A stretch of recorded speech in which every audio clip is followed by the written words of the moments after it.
Can you feel it? That quiet knowing, that subtle pull, that gentle voice inside that's trying to tell you something. It's not loud, it's not dramatic. It doesn't demand your attention or insist on being heard. It just whispers. A soft suggestion, a fleeting feeling, a sense that something is right or wrong, true or false, aligned or misaligned. And maybe you've been ignoring it.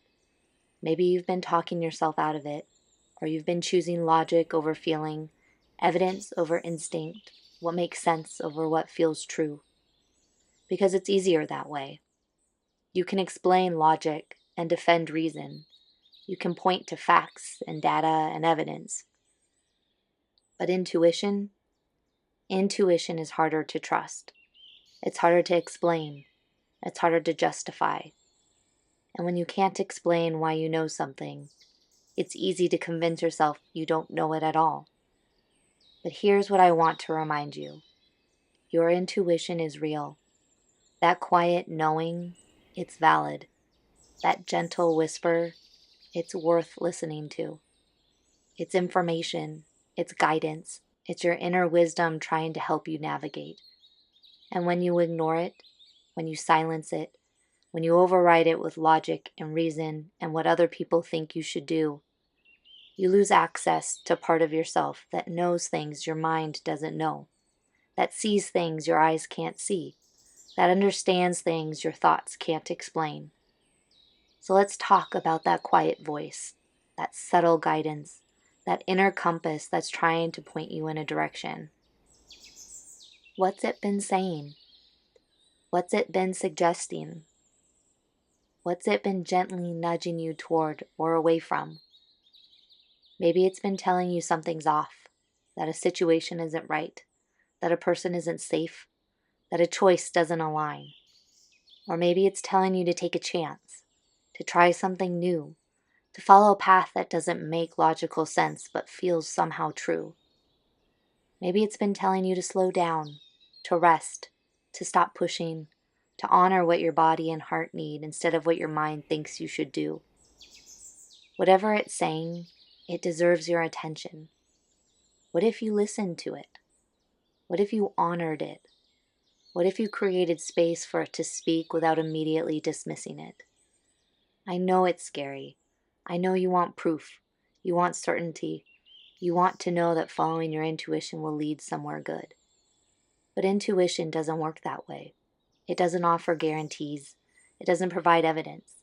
It doesn't prove itself before asking you to trust it. It just whispers and asks you to listen, invites you to follow. And maybe that's enough. Not because you can always immediately know the reason behind it, but because it's yours, connected to something deeper than thought, because it comes from a place of inner knowing that deserves respect.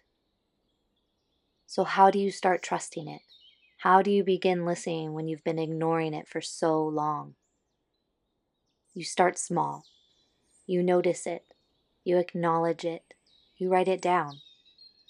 I feel uncertain about this decision. Something tells me to wait. I have a sense this person isn't being honest. I'm drawn to this, even though I can't explain why.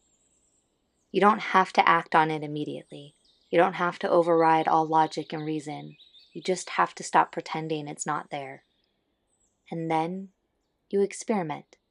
You try following it in small ways, low-stakes situations, moments where you can test it without risking everything. And you see what happens. You notice if it leads somewhere true. You pay attention to whether it aligns with outcomes. You learn to distinguish between intuition and fear, between wisdom and anxiety. Because yes, there is a difference. Fear screams, anxiety spirals, worry catastrophizes. But intuition whispers. It's calm, it's steady, it doesn't panic or demand, it just knows. And the more you listen to it, the more you'll recognize it, the more you'll trust it, the more you'll be able to navigate your life from a place of inner guidance instead of constant second guessing. So listen, not just with your ears, not just with your mind, but with that deeper part of you that knows things before you can explain them. Your intuition is trying to help you. It's trying to guide you. It's trying to point you toward what's true and right and aligned for you. And it's okay if you don't have all the answers. It's okay if you can't explain why you know what you know. You don't have to justify your inner knowing. You just have to honor it, because the intuition is founded in love, the love you have for yourself. Honoring your intuition is the purest form of self-love, because although we might not always understand in the moment why we were nudged to make certain choices, the trust comes from knowing that every event is for our highest good, and that we are always powerful enough to move through wherever our intuition leads us. If you ever need the reminder to trust your quiet knowing, please come back. The light will always be left on for you.